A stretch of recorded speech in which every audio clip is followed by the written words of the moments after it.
नमस्कार। चलिए आज सुनते हैं एक ऐसी कहानी जो पीढ़ियों से हम सबको सुनाई जा रही है, पर जिसका सबक आज भी उतना ही जरूरी है। ये कहानी है एक बहुत ही ताकतवर शेर की और एक नन्हे से चूहे की, और ये हमें सिखाती है कि दयालुता में असल में कितनी बड़ी ताकत छिपी होती है। तो फिर चलते हैं इस कहानी की दुनिया में। तो बात है एक समय की। एक घना हरा भरा जंगल था जहां तरह तरह के जानवर रहते थे और उन सब पर राज करता था एक शक्तिशाली शेर।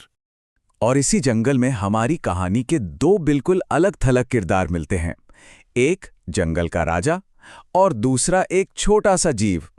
वैसे तो इनकी मुलाकात कभी नहीं होनी थी, पर देखिए किस्मत को कुछ और ही मंजूर था। जरा सोचिए, ये दोनों एक दूसरे से कितने अलग थे। एक तरफ था जंगल का राजा शेर, जो भरपेट खाना खाने के बाद एक पेड़ के नीचे गहरी नींद में सो रहा था, और दूसरी तरफ एक नन्हा सा चंचल चूहा जो खेलने के मूड में था। और उसे एक शरारत सूझी। उसने सोचा क्यों ना सोते हुए शेर के ऊपर से ही दौड़ लगा दी जाए। और फिर वही हुआ जिसका डर था। शेर की नींद खुल गई। वो गुस्से से दहाड़ते हुए उठा और एक ही झटके में उस बेचारे चूहे को अपने बड़े से पंजे में जकड़ लिया। चूहा छटपटाता रहा, लेकिन अब भागने का कोई रास्ता नहीं बचा था। अब अपनी जान खतरे में देखकर चूहा तो बुरी तरह घबरा गया। वो गिड़गिड़ाने लगा, हे राजा, मुझे जाने दीजिए, प्लीज मुझे माफ कर दीजिए। मैं आपका ये उपकार कभी नहीं भूलूंगा। क्या पता एक दिन मैं ही आपके काम आ जाऊं। ये बात सुनकर शेर को जोर से हंसी आ गई। उसे ये ख्याल ही बड़ा मजेदार लगा कि भला इतना छोटा सा जीव कभी जंगल के राजा की मदद कैसे कर सकता है। ये तो नामुमकिन सी बात थी। लेकिन पता नहीं क्यों चूहे की उस बात ने शेर का गुस्सा ठंडा कर दिया था। शायद उसका पेट भरा हुआ था, या शायद उसे उस नन्हे से जीव पर दया आ गई।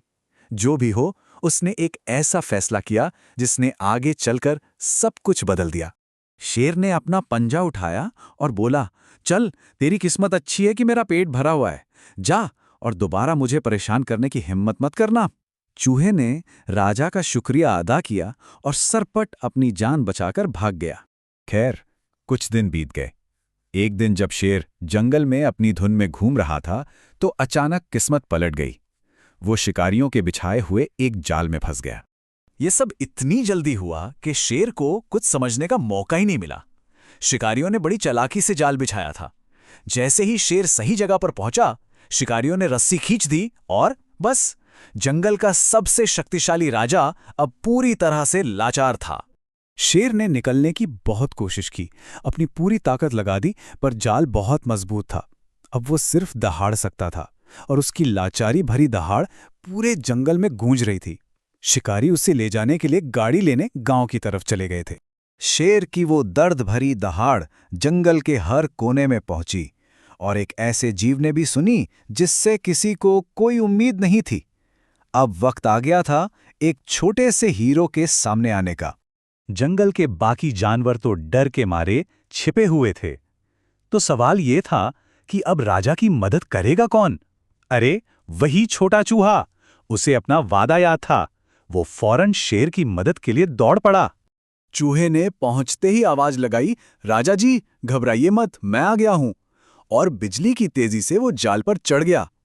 फिर एक पल भी बर्बाद किए बिना उसने अपने पहने दांतों से जाल की मोटी रस्सियों को कुतरना शुरू कर दिया। एक एक करके रस्सियां कटती गईं और आखिरकार शेर आजाद हो गया। उस दिन जंगल के राजा ने सिर्फ अपनी आजादी वापस नहीं पाई, बल्कि एक बहुत बड़ा सबक भी सीखा। कर्ज चुका दिया गया था और एक नई अनोखी दोस्ती की शुरुआत हो चुकी थी। शेर ने बड़े प्यार से कहा, शुक्रिया मेरे छोटे दोस्त, तुमने आज राजा की जान बचाई है। सुनो, आज से तुम इस जंगल के राजकुमार हो। ये उस नन्हे से चूहे के लिए बहुत बड़ा सम्मान था। और बस उस दिन के बाद से शेर और चूहा पक्के दोस्त बन गए। वो साथ में खेलते, साथ में घूमते। और पता है, जब शिकारी अपनी गाड़ी लेकर लौटे, तो शेर और चूहे को एक साथ अपनी ओर आता देख वो इतना डरे कि उल्टे पांव भाग गए। तो इस कहानी से हमें क्या सीखने को मिलता है? यही कि कभी किसी को उसके आकार या उसकी ताकत से नहीं आंकना चाहिए। कोई भी इतना छोटा या कमजोर नहीं होता कि वो किसी की मदद ना कर सके। और आखिर में ये कहानी एक बहुत बड़ा सवाल छोड़ जाती है कि असली ताकत क्या है। क्या वो जो शरीर में होती है, या फिर वो जो दयालुता और एक नेक काम में छिपी होती है, जो वक्त आने पर ऐसे लौट कर आती है जिसकी हम कल्पना भी नहीं कर सकते। इस पर सोचिएगा जरूर।